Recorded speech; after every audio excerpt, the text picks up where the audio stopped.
To use the side buttons functions for a Samsung Galaxy S25, first we need to open a settings on our device. Scroll down and look for advanced features. Enter it, and from here you can go to the side button options.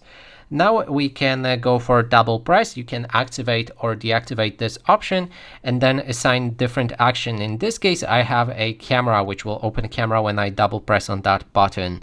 There's also long press to call out Bixby or power off menu, and in this case let's stick with Bixby. Now if you have all of that options, you don't know how to power off your device, you will need to click and hold a power button and volume down button, and after a while you will see power menu to power off your phone. You can also do it with notification tab right here.